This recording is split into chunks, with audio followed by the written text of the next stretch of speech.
the California Assembly Committee blocks a bill that could have sent human traffickers of kids to prison for life. Senate Bill 14, which would make human trafficking of children a serious felony. Serious felony charges under California law currently include murder, rape, and other crime, which may incur the death penalty or a life sentence in state prison. So they wanted to move up trafficking children to a serious felony, and it was shot down. Why anybody would be against that is beyond me. I don't know what the logic is there. The bill had already cleared the Senate with bipartisan support. They had victims present and everybody who was invested in this being passed to become a serious felony, and they shot it down.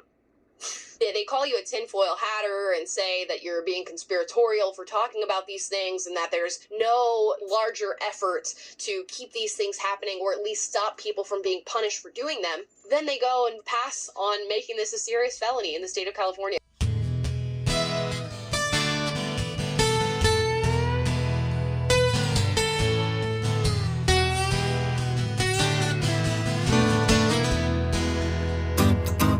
We are back with Grace is Good News Ministries, and I want to talk to you a little bit about the sound of freedom.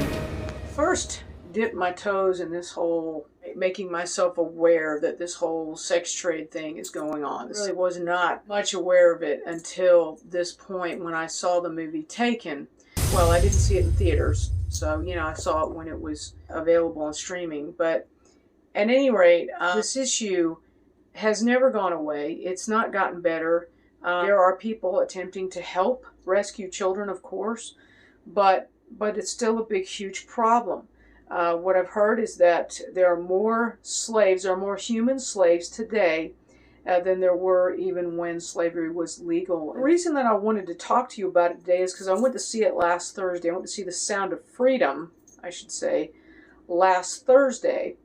And it kind of just stirred up the whole thing in me again. And what really bothered me, what really concerned me was that it's getting kind of panned by media and made out to be like the figures are so exaggerated and wow, really hardly any kids are being sex trafficked, and it's just not that big of a deal. It's some kind of conspiracy or something. And I couldn't really believe my ears when I heard that. No one ever said anything about that when Taken came out. Nobody said anything about that 5 years ago when this movie was first made, before it was able to be released.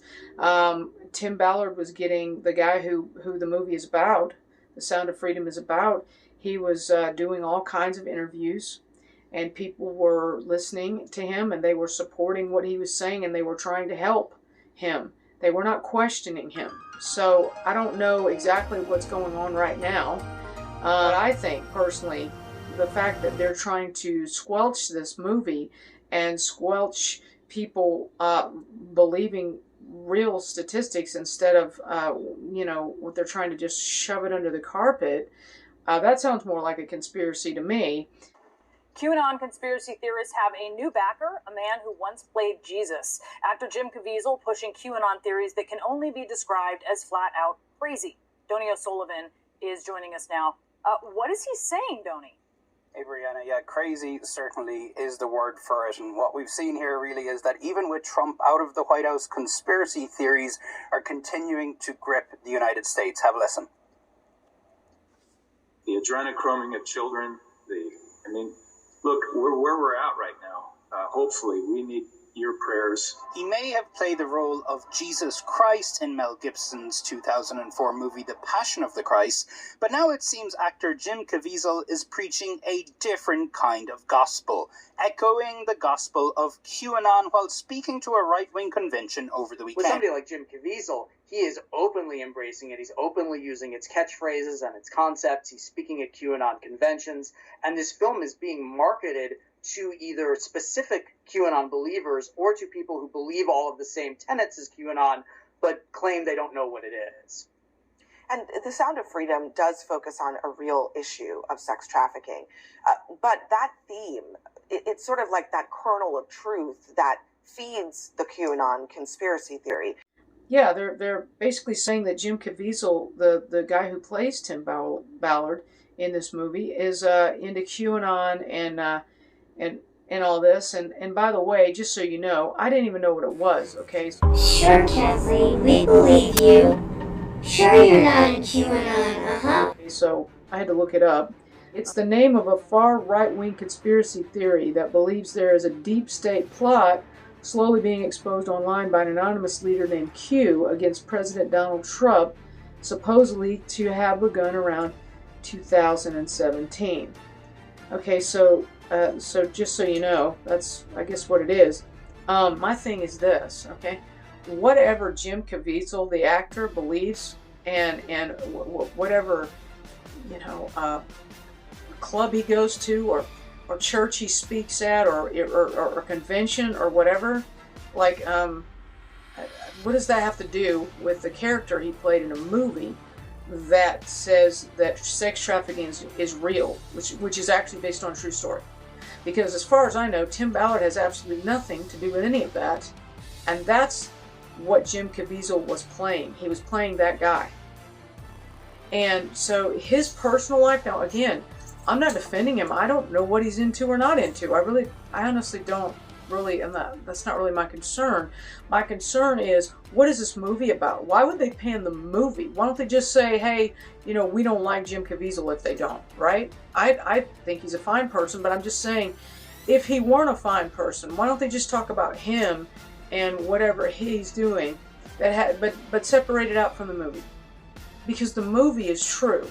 Okay, of course they, you know, just like every movie that's based on a true story, I'm sure they took some liberties, but basically it's a true story. So, and again, the story is not about Jim Caviezel. Okay, so it's like it's a distraction, right? And that's why I'm concerned, because it's a distraction. Okay, and I just want to let you know that I don't want to get too political on this episode, because this is not a political show for a reason. Okay, so that's not, you know, why I'm here. Every now and then I may mention something that's political, but it really isn't the point of what I'm doing. And so put aside your feelings, okay, if you can, about Jim Caviezel, Trump, or right-wing people. Just put that aside. Whether you support those things or not, okay, or those people. Do you really believe that the hero of this movie, that the real person, Tim Ballard, is into a far right-wing conspiracy for his personal agenda? I really don't think so. I mean, I've seen quite a few interviews with him, and basically it's all about the children for him. It really is. Now, my opinion is that it probably is the same for Jim Caviezel. He was motivated to do this from a heart of love, and I think that's what he's about.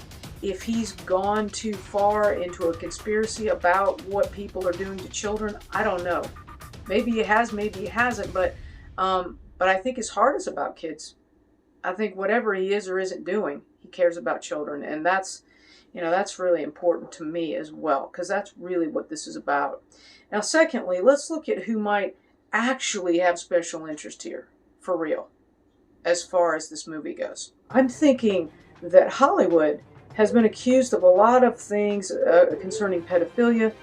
You know, you've got unnamed people, but people with money who were supporting this Epstein Island, which was supporting sex trafficking. So, you know, I don't know that we're ever going to find out who was involved in all that, but the point is, I think people that have a lot of money, especially in some, I'm not going to say it's all in Hollywood, but certainly that's some of it, seems like they would have more, right, of a special interest in not wanting this movie to do well, right? Even the fact that Mira Sorvino is in it.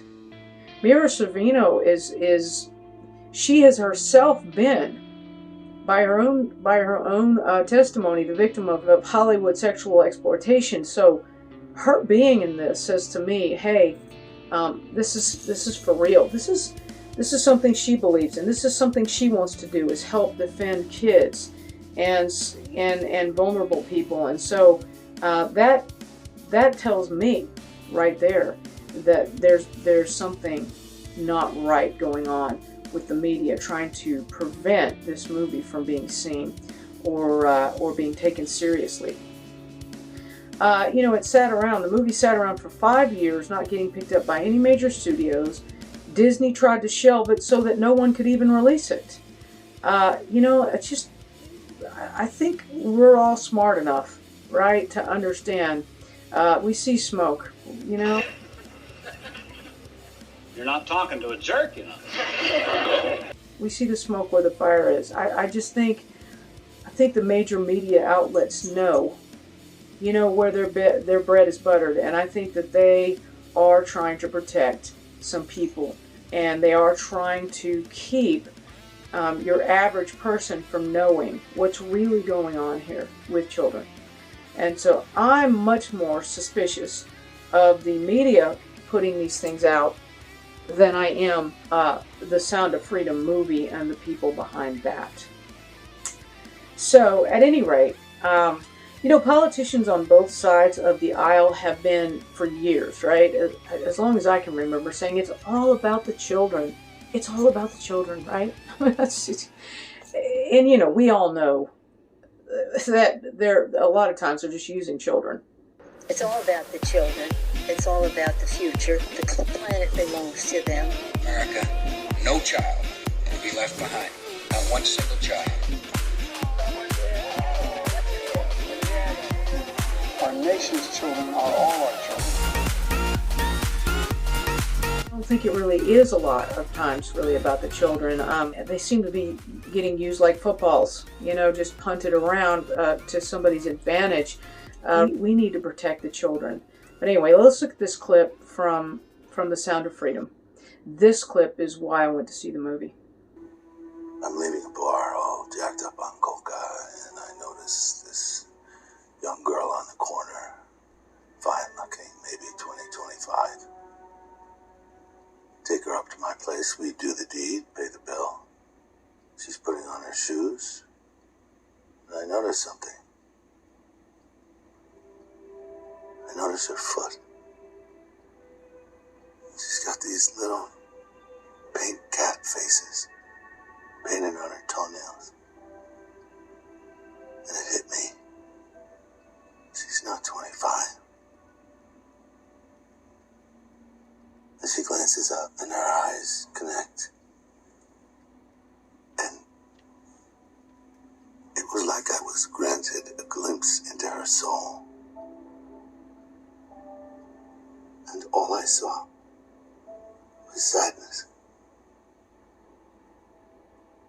I don't know where she starts talking. Turns out she's not 25, not even 20. This girl is 14 years old, to Mateo. She's been doing it since she was 6. Make-believe children get all the concern. Real children don't matter at all.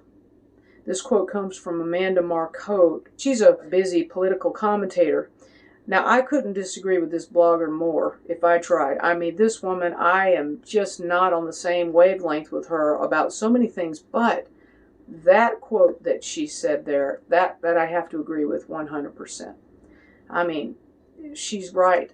The politicians, all these people on the news and so forth, it's all about the children, except it's not really, It's not really about protecting kids. It's about people's personal agendas is what it mostly is about. And again, isn't this true when it comes to an attack on this movie? We've got to stop pretending that we care, and put our money where our mouths are. The people that really do care, if you really care about kids, at least give this movie the benefit of the doubt and don't prejudge it without knowing. Just because some guy on a news show tells you, hopefully you don't let that decide it for you. Tim Ballard himself said, by disparaging this film, you're hurting real children. So, just down to the brass tacks, if you've got a porn addiction, especially if it's with child porn, and that sadly is where a lot of people end up going if they stay in porn long enough, because the regular porn doesn't do it for them anymore, and they end up going to child porn, and it's just so demonic. But listen, I'm not trying to heap condemnation on you if you're in that, because if you want out of it, God bless you, and He wants to help you out of it. The help is available. Celebrate Recovery, I think, is a good faith-based place to start. There's also Covenant Eyes. This is a program designed to help you at home defeat pornography addiction. It's all about the children. All about the children. Adults have mental and emotional and so forth, physical capacities to say no to things, to take charge of their own life. I'm not saying adults don't get abused or hurt, but they have better mental capacities and faculties about them, and usually more life experience in general and confidence to handle this kind of stuff than kids do. They just do. Anytime I want to protect people who are vulnerable and have become victims, and nobody should, but I'm just saying, in this case, this is so important because kids they just really cannot speak up for themselves. Adults have an advantage that kids don't have, and we need to fight back on their behalf. Now, please go see this movie if you can. If you've been abused, I don't expect you to see it, or if you're a very sensitive person, and I'm not asking you to do this. It might be too bothersome for you, but if you can handle it, please go see it. And if you can't see it, listen, buy tickets for other people to see it, because there are people who can't afford to see it, and so then just go buy those tickets for the other people who cannot afford to see it. Especially if you don't feel comfortable watching it, buy tickets so other people can. Our government and other institutions, they used to protect the weak and the vulnerable, but I don't think that's nearly as much happening anymore. It's more up to you and me. And we need to stand against kids being sexualized and abused in entertainment, in schools, in churches, in youth groups, and homes, wherever.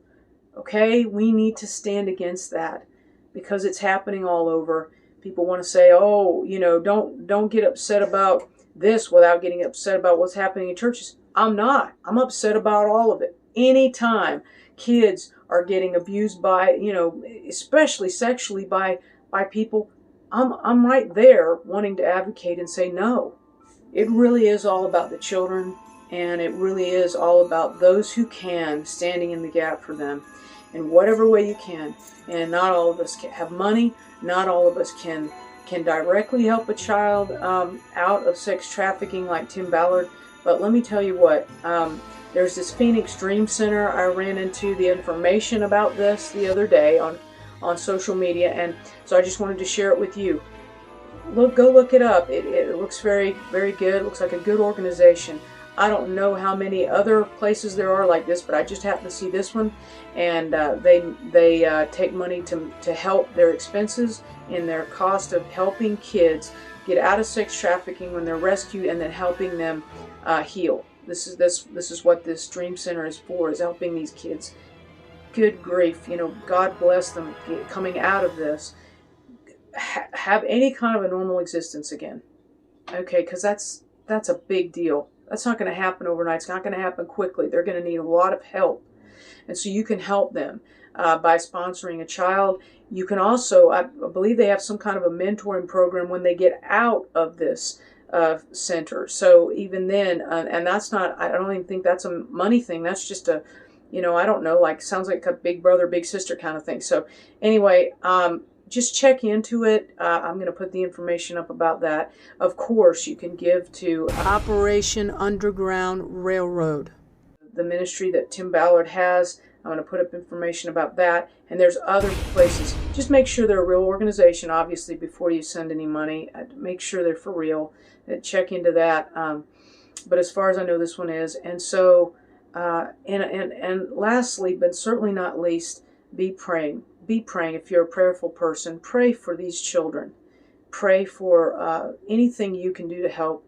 And again, don't feel burdened about it in the sense that you have to fix it all. I mean, we can all get so depressed and it just feels overwhelming and sad. And it's like, but don't let that move you into inactivity. Don't let that move you to do nothing. Because sometimes we get overwhelmed and we just go, what can I do? What can I do? But there are small things you can do big things you can do. Do what God calls you to do. But again, we can all pray and pray that this ends. And anyway, God bless and grace to you. And next time we're gonna talk more about grace in your personal life and how it helps you live over sin and not under it. And don't forget to subscribe. Have a great day.